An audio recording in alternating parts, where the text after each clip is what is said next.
May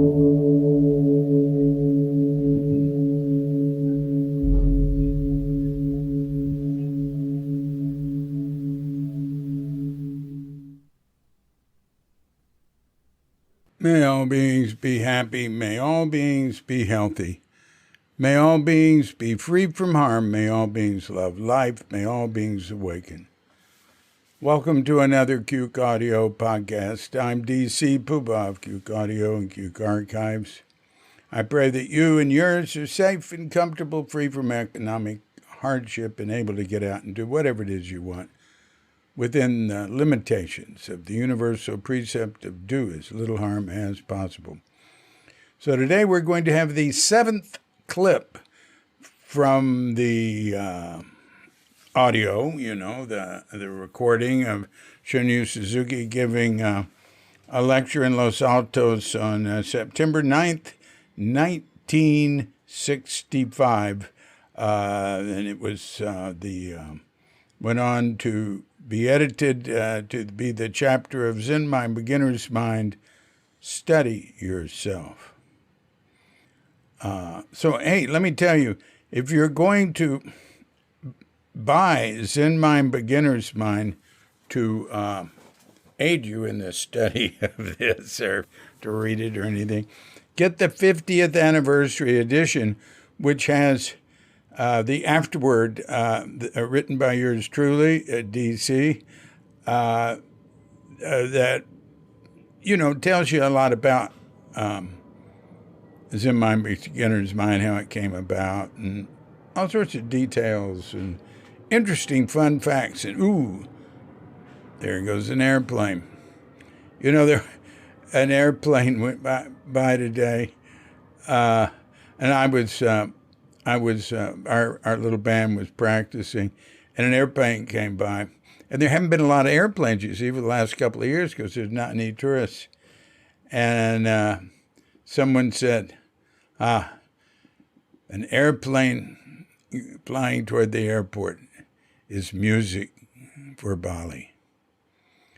And how true that is, because Bali is starved for tourists. And they're letting tourists in now. They're sort of dribbling in. They're not making it extremely hard like they were before. I think there's still a brief quarantine, like 2-3 days, but maybe that's already been suspended. I know Singapore is ending all restrictions this month. I mean, everybody's just getting tired of it. They say, but we'll see. See, the numbers are way down here now.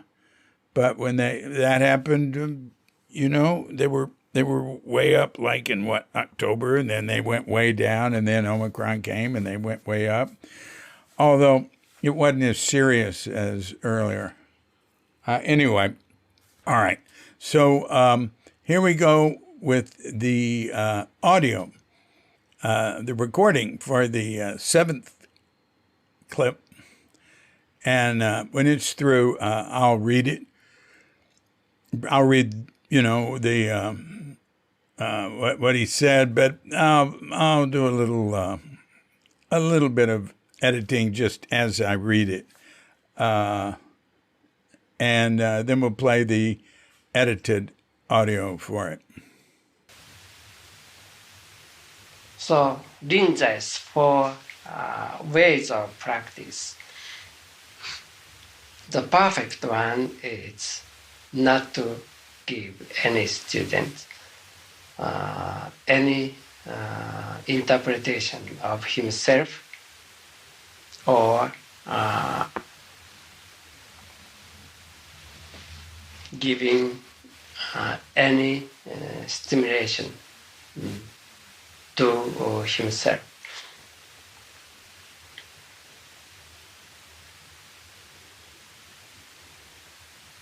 If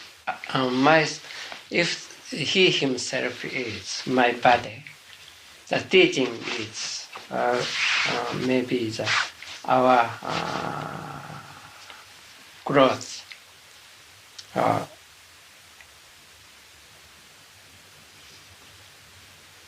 sometimes we talk about our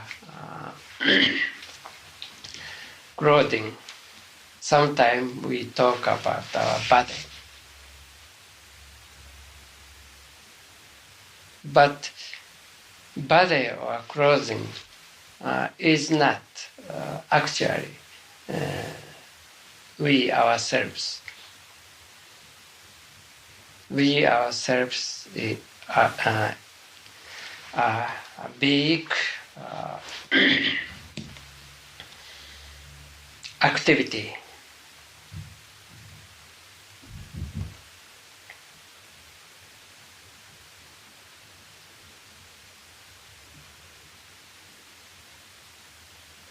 We are just taking a smallest particle of big activity. That's all.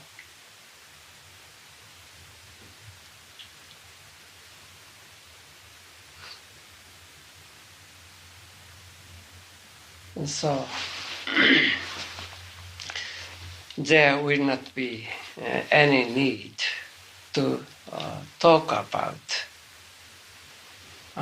we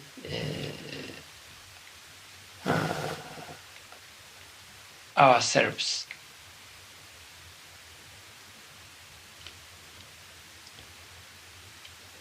When we realize, so that we may realize this fact, and there is teaching, we should talk about ourselves. But actually, there's no need to talk about. We ourselves already are talking about the big existence, including ourselves.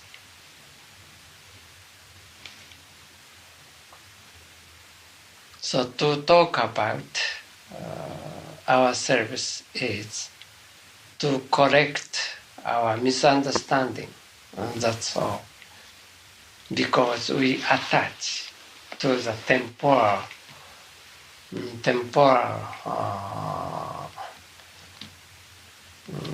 form or color of the big activity.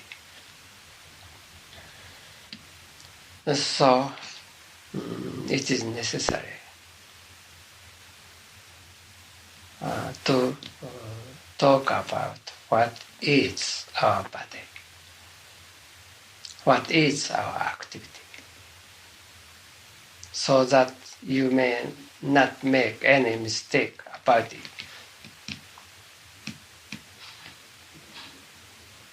So to talk about something is to forget about yourselves. So, Rinzai's 4 ways of practice. The perfect one is not to give any student any interpretation of himself or any stimulation to himself. If he himself is my body, the teaching is maybe our clothes.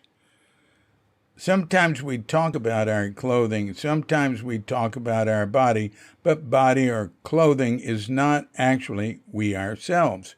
We ourselves are big activity. We are just talking a smallest particle of big activity, that's all. So there will not be any need to talk about we ourselves.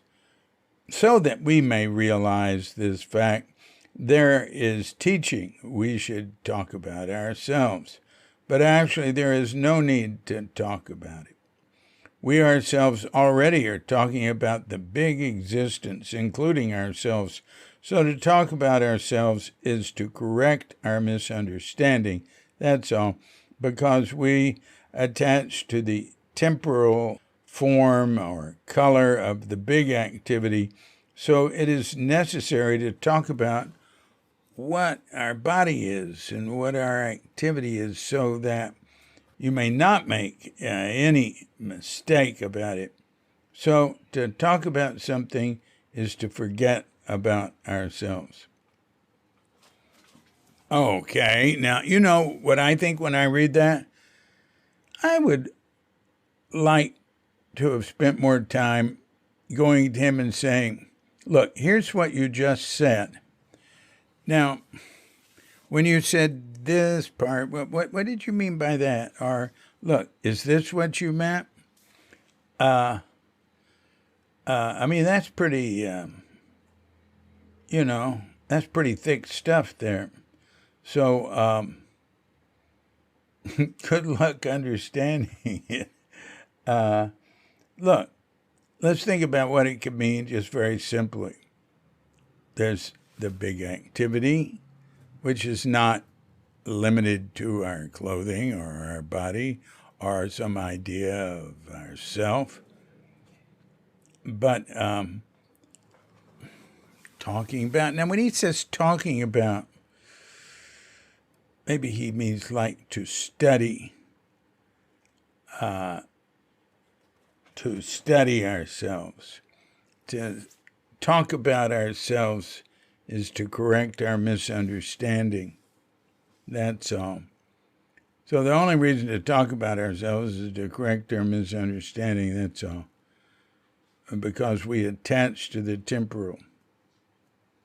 So it's necessary to talk about our body and what our activity is. So you may not make any mistake about it. I read that and I go, well, how's it going to help me to talk about it? So look, if you're feeling like that, welcome to the club. But I don't worry about those things. I just read this and I go, wow, Roshi, that's a little complicated. But I'll chew on it a while and see what I come up with. And you do the same thing. It might make perfect sense to you. And then it'd be cool to look at Zen Mind, Beginner's Mind, and see what it says. I haven't been doing that at all. But that would be, in a sense, that is like going to Suzuki and saying, what does this mean and this and that? Because Richard Baker and Trudy Dick, Trudy would work on it, and Dick would talk. I guess she would too, but I know he did talk to Suzuki about clarifying parts of it. So maybe I'll go through. When I'm through, I'm reading 3 or 4 pieces that from Zen Mind, Beginner's Mind. We have tapes for, audio for, and this is the 3rd one. It might be the last one. I don't know. I can't remember if there's a 4th. There might be a 4th. I'll know after I'm through with this because I'll check. Maybe I should go back and look and see what Zen Mind, Beginner's Mind says. But I never refer to Zen Mind, Beginner's Mind because I work with the original lectures. But, when I see a paragraph like that, I think, I wonder what Dick and Trudy came up with. When I look back at some of them, I say they just haven't used the paragraph. So, all right, let's look at it in a different way. Sometimes Suzuki would say that we can't talk about the big picture. We pay attention to the details of life. What we talk about is not the absolute. What we talk about is not Buddha. We're talking about, things, basically. We're talking about phenomena. It's very hard.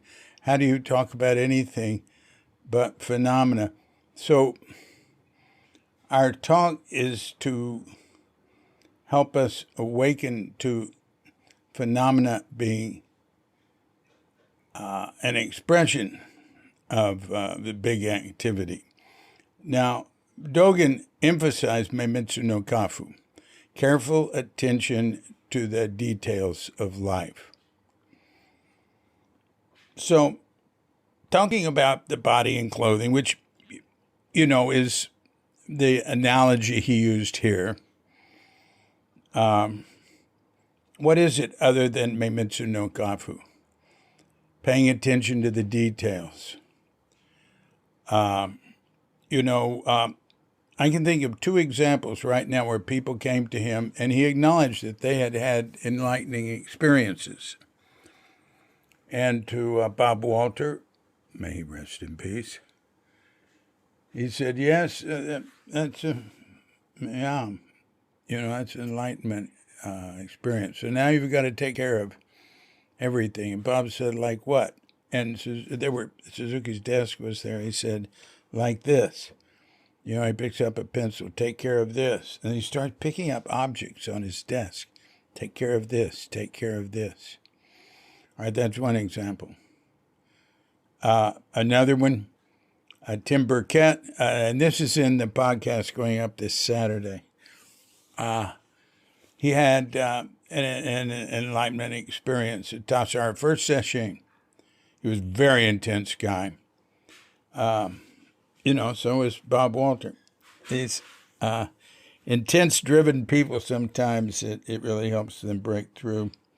That's why, with people like me, it's hopeless. Buddha had a chariot driver. Bob Halpern told me this. He used to read everything. He said Buddha had a chariot driver that was really tight with him, really, everything was easy going. And at some point, Buddha said, it's impossible for him to practice. Everybody just ignore him. And that'll break him down. And so apparently that worked. This is what Bob told me. And he used to read all that stuff. So anyway, the example with Tim Burkett is that Suzuki, and it's interesting because Tim Burkett had a big awakening experience before he came to Zen Center. And he told Suzuki, like 1964, when he first met him, Suzuki said, well, that's an experience, but that's not Zen. Hey, more music for Bali. And Tim was like really dejected and disappointed that that's not Zen, what had happened to him. So, but this time at Tassara, Suzuki acknowledged he'd had an enlightenment experience. He said, something like, so now you've got to take care of, I don't know what he said. And then Tim doesn't remember exactly either. Like he pointed at your sandals outside the door, they got mud on them. Right? So that's not talking about the big experience. It's not talking about enlightenment. That's talking about the body and clothing. So, anything if Suzuki was experimenting, he was trying different ways to express himself, to get across to us. Japanese have a different way of relating and communicating, and he couldn't communicate and relate with us like he did with them. And also, he couldn't communicate and relate with them about Zen either. That's why, as far as he was concerned, that's why he really enjoyed being in America and enjoyed Beginner's Mind. But hey, don't think that meant that we were ahead of them. That's a big misunderstanding of Beginner's Mind. It just means that we're off on a good start. We're taking baby steps that he's very happy with. And maybe it's harder for them, he felt, to take the baby steps because they already knew everything, whatever, but Buddhism was, they had too many set ideas. But in other ways, they were way ahead of us, and he wanted us to learn from them. And then he wanted us to learn from each other. We have strengths, they have strength, right there. So I really want to say that because it really irritates me when Beginner's Mind is pointed out as some way that American Zen is superior to Japanese Zen. It is different. I mean, their way of communicating and being together is different from ours. And, in many ways, it's superior. He said that. It drove him crazy the way, well, I wouldn't say it drove him crazy, but he was very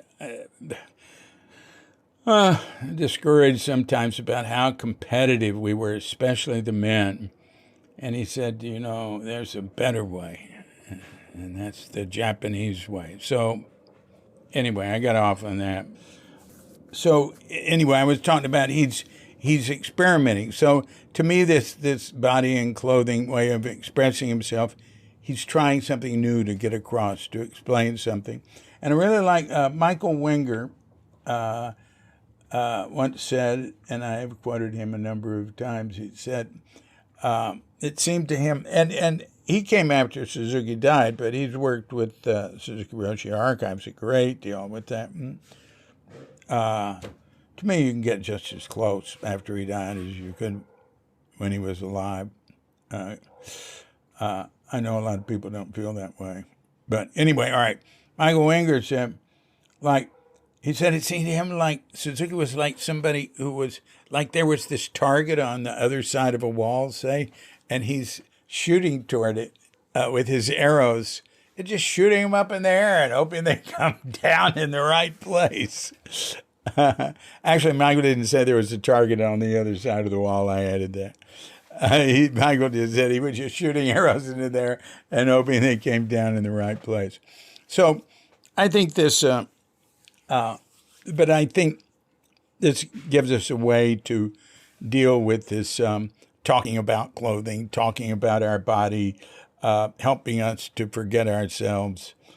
And then really what he's talking about here is the beginning of the Genjo Koan, and I think he gets into that, to where Dogen starts off to say, to study yourselves, forget yourself, or whatever he says, And I think tomorrow we will get into that and add the last clip from the audio for this lecture. Okay, thanks for bearing with me this far. So we'll see. Anyway, here we go with the edited audio for that. So Rinzai is four ways of practice.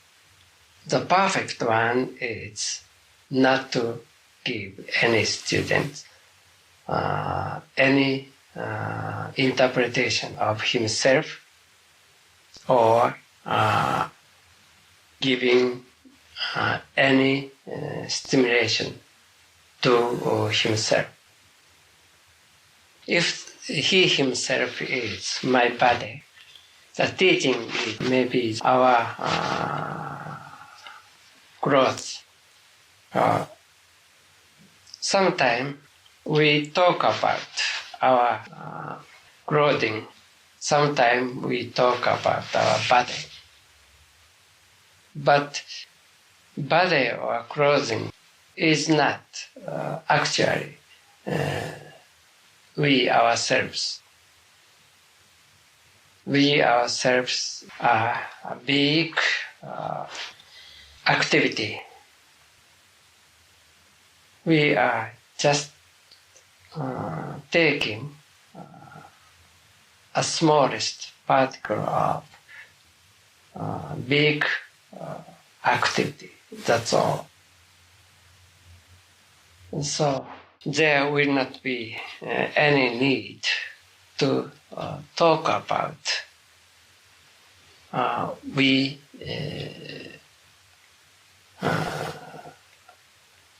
ourselves,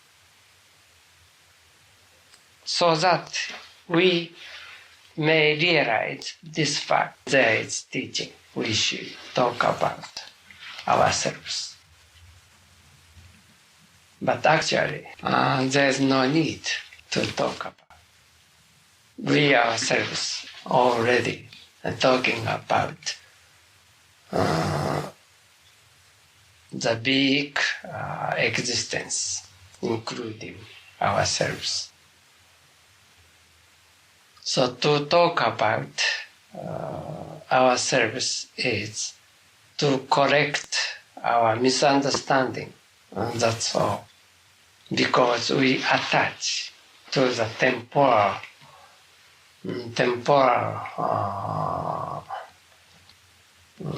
form or color of the big activity. So it is necessary to talk about what is our body. what is our activity, so that you may not make any mistake about it. So to talk about something is to forget about yourselves. This has been a Cuke Audio Podcast. I'm DC Puba of Cuke Audio and Cuke Archives, coming to you from sleepy Sanur with Doggett Bandita, Philan Kujita, and dear lovely Katrinka. And we're wishing you and yours and all of us a grand awakening.